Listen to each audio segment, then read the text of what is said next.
I quit my job, and now my company is begging me to come back. I never thought I'd be in this position, but here we are. I quit my job a few months ago, and now my old company is practically on its knees, begging me to come back. Let me tell you how it all went down.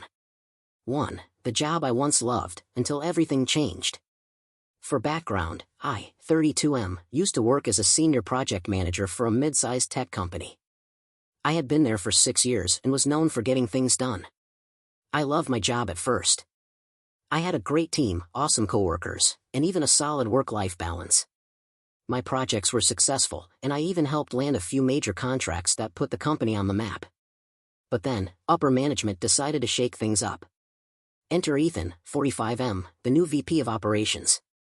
Ethan was one of those corporate visionaries who thought he was a genius because he read one book on efficiency. The moment he came in, everything changed for the worse. 2. The downward spiral.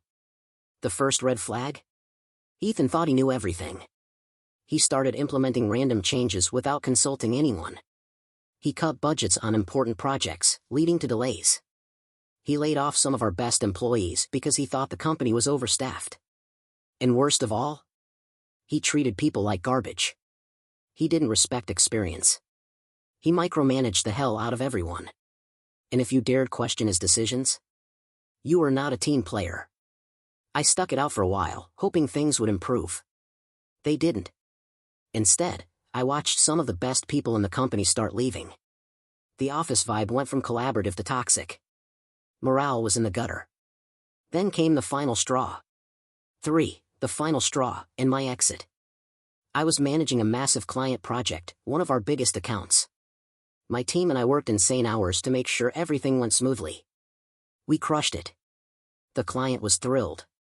It should have been a huge win. But instead of recognizing our work, Ethan took all the credit. He presented my project to the executives as if it was his idea. He removed my name from all reports. He even told the CEO that I had dropped the ball and that he had to step in to fix things. That was it for me. I was done. I gave my 2 weeks' notice the next day. Ethan barely acknowledged it, just muttered something about me being replaceable.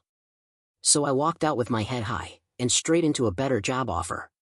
4. Life after quitting, and the chaos I left behind. I landed a new job at a competitor within weeks, better pay, better benefits, and zero Ethans.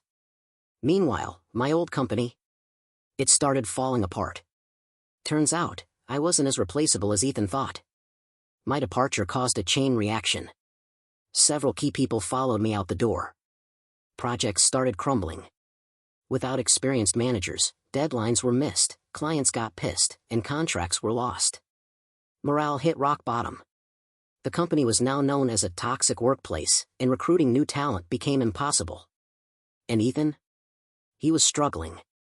He had no idea how to manage the workload he had stolen from me. Then came the moment that made me laugh out loud.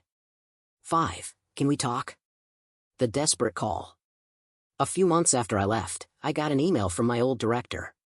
Hey, we'd love to chat. Can you jump on a quick call? I knew exactly what this was about, but I was feeling petty, so I agreed. The moment I got on the call, it was obvious they were desperate. The company was in chaos. My old projects were on fire, clients were furious, and things were way behind schedule. They needed me back. They even offered me a raise. I sat back, smiled, and asked the one question that had been sitting in my mind. What about Ethan? There was an awkward silence. Then my director sighed and admitted. Yeah. Ethan's not here anymore. Apparently, after months of failures, angry clients, and mass resignations, Ethan had been forced out. Corporate finally realized he was the problem, but only after he almost ran the company into the ground. I wanted to jump for joy. But instead, I played it cool. 6. Their offer.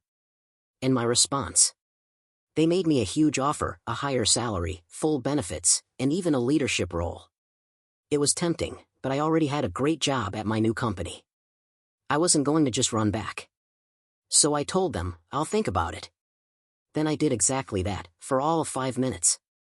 The next day, I sent them a polite but firm no. They didn't appreciate me when I was there. They only cared now because they were desperate. And honestly, watching them scramble without me was the best revenge. 7. The aftermath. Ethan is gone for good. My old company is still struggling to fix the mess he left behind. They've lost even more employees since I turned them down.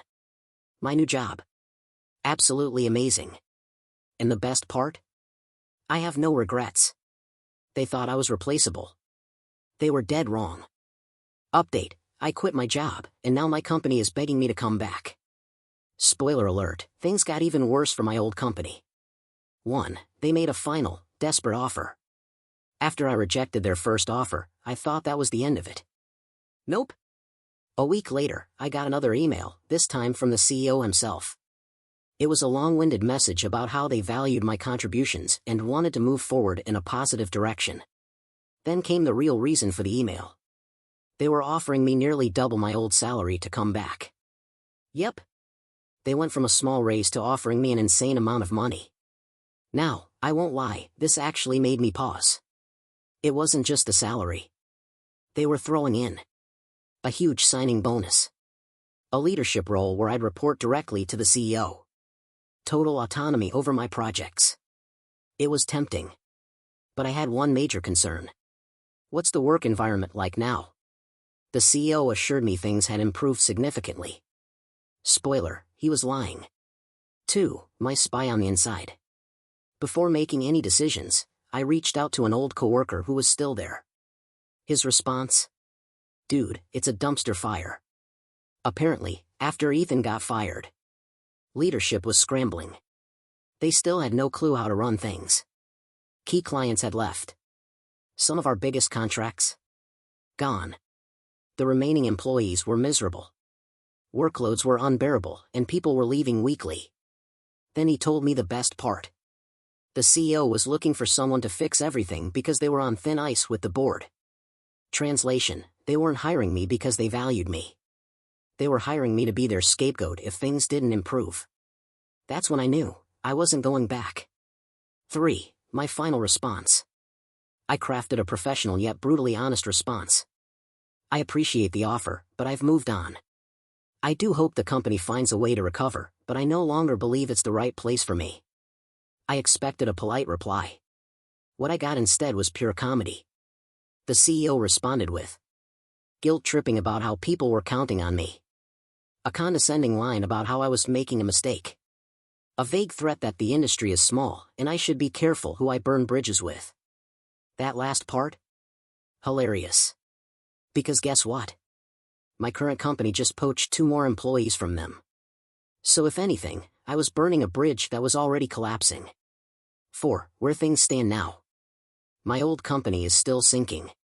They can't hire fast enough to replace everyone leaving. Their reputation is officially ruined. Word spread in the industry, and now they're struggling to attract talent. I'm still thriving at my new job. Better pay, better environment, 0 regrets. Moral of the story? Know your worth. They didn't respect me when I was there. They only wanted me back because they were desperate. Too little, too late. So, Reddit, did I handle it right? Would you have considered the offer, or would you have told them to kick rocks?